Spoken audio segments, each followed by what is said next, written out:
Of the various territories across the USA, few have produced as many high-profile cryptid encounters as West Virginia.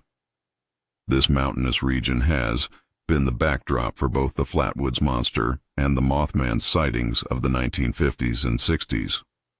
However, a lesser-known creature is also said to haunt its countryside, an entity that would later become known as the Grafton Monster. Welcome to Bad Time Stories 2, where nightmares never sleep.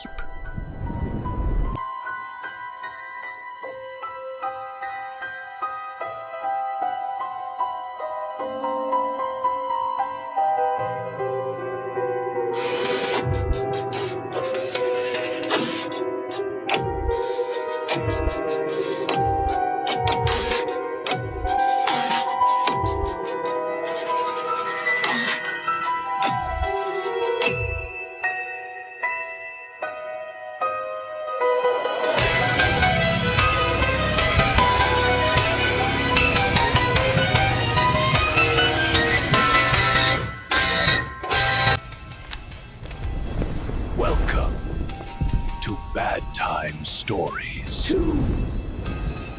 During the 1830s, plans were devised to construct Avatal Road link through the inhospitable Appalachian Mountains. As part of this endeavor, those involved began to consider locations along the proposed route which might lend themselves to the establishment of new communities. One of the sites eventually chosen was a patch of land situated on a steep hillside adjacent to the Taggart River. The few families who initially established farmsteads in the area had tentatively named their community Grafton. A decade later, this fledgling town would expectedly become the intersection between a new stretch of railroad and the existing highway, fully accessible by road, rail, and river. Grafton began to expand significantly. However, along with the prosperity that accompanied such development, the town's residents soon found themselves in a precarious position.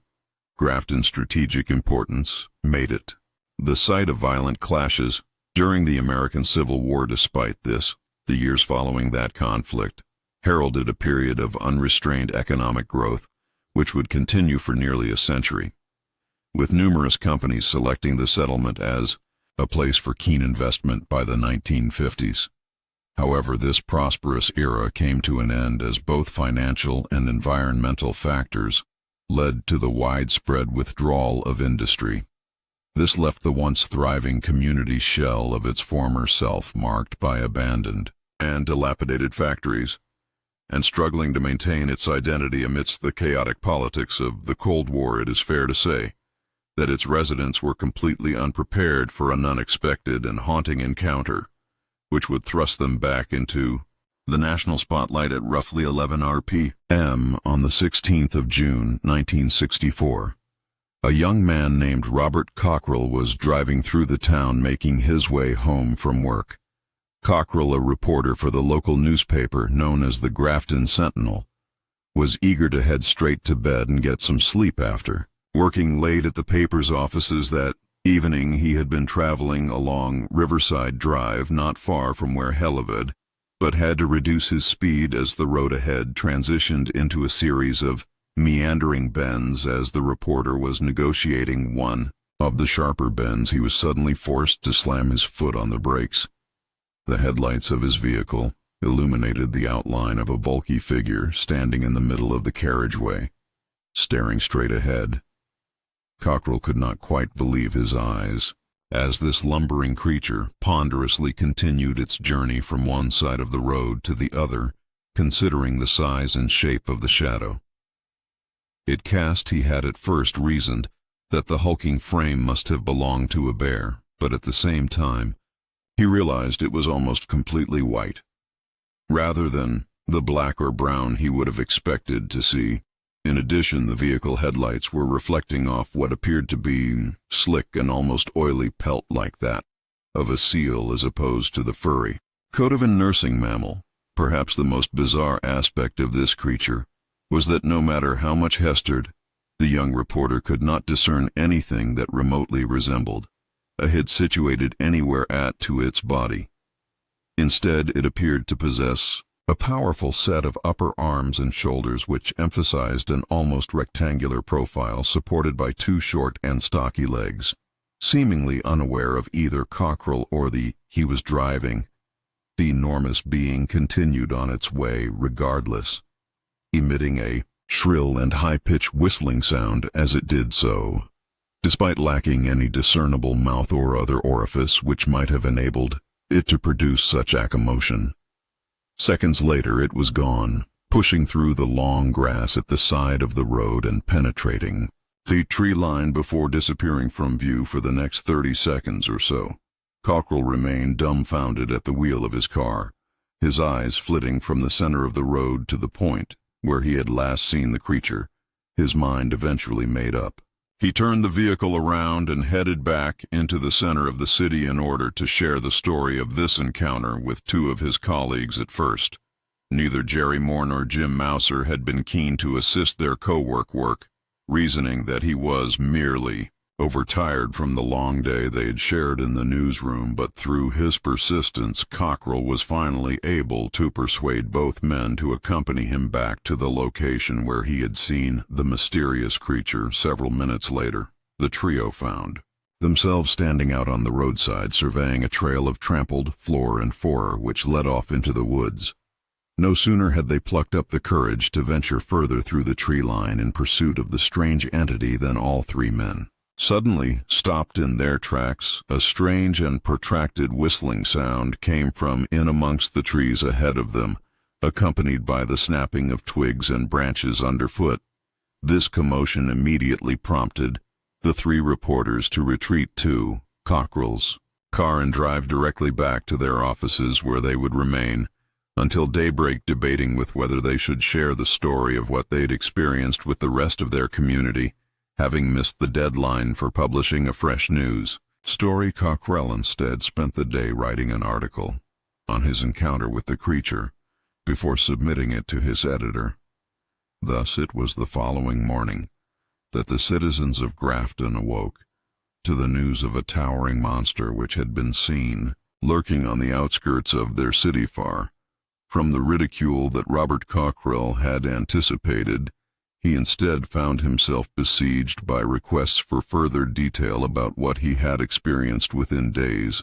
National newspapers had taken hold of the story, with the offices of the Grafton Sentinel being sent accounts of identical creatures seen around neighboring cities. So great was the interest in the sighting that for the of that summer the local police were forced to turn away armed hunting parties and gangs of drunken youths looking to enter the woods. Many of these groups were causing issues for the residents on the outskirts of Grafton as they rampaged across boundaries and fence lines, searching for evidence of the creature. Despite several further sightings, the city authorities moved to quickly push back on Cockerel's account in an effort to stem the rising tide of would-be monster hunters. But over the coming years, more witnesses would approach the newspaper with their accounts of having seen the bike entity that the Cockerel incident had made famous.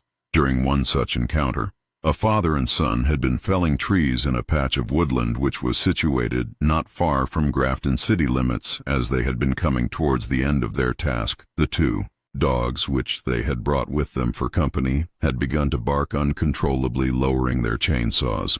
The pair now became aware of a commotion approaching them, coming from deeper within the woods. Thinking they were being stalked by a bear, the two men moved across to their vehicle and retrieved their shotguns. Turning to face whatever was approaching, their jaws fell open in surprise. The bracken ahead of them parted to reveal an enormous being entirely covered in a glistening white pelt, as if it had recently emerged from some water source. This beast's torso was broad and powerfully built, giving it the appearance of a gorilla or other large primate.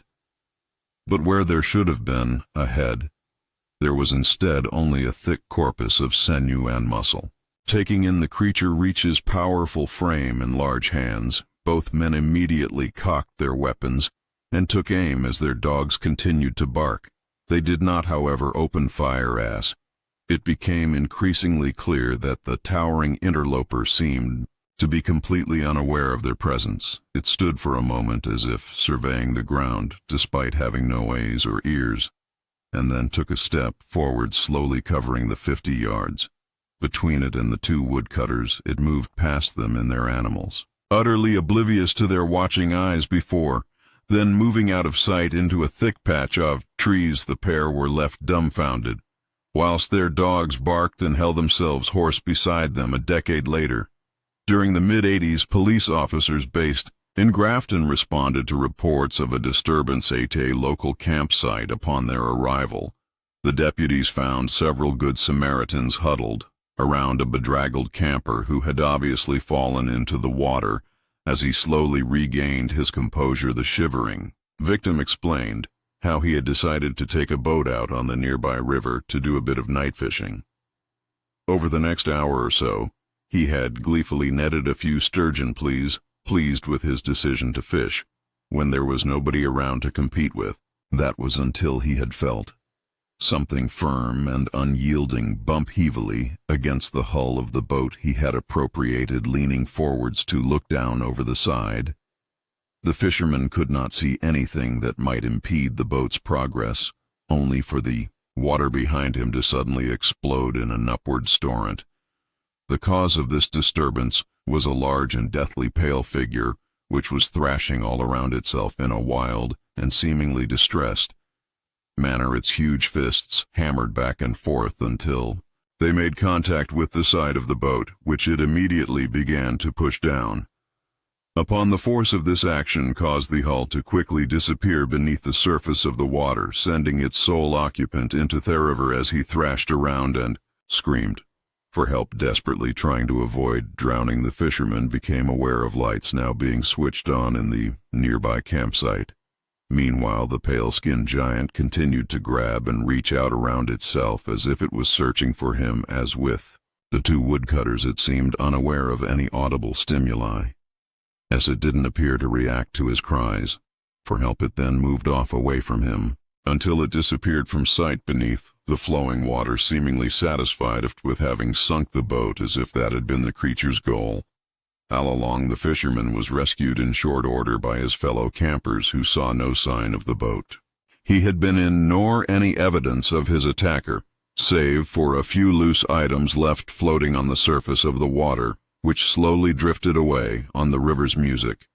Current, the Grafton monster is markedly different to similar cryptid encounters, which have been reported across the United States. Due to the unique description of the creature involved, there have been multiple sightings of Sasquatches, dogmen, and lizard-like entities, amongst many others, but nothing that seems to match what was described by the Grafton witnesses. It has been speculated that this being is likely an unknown species, which has only sparingly come into contact with humans, possibly something with non-natural predators to inhibit it, and which usually resides within a dark and watery environment with no need for sensory organs pertaining to light and sound.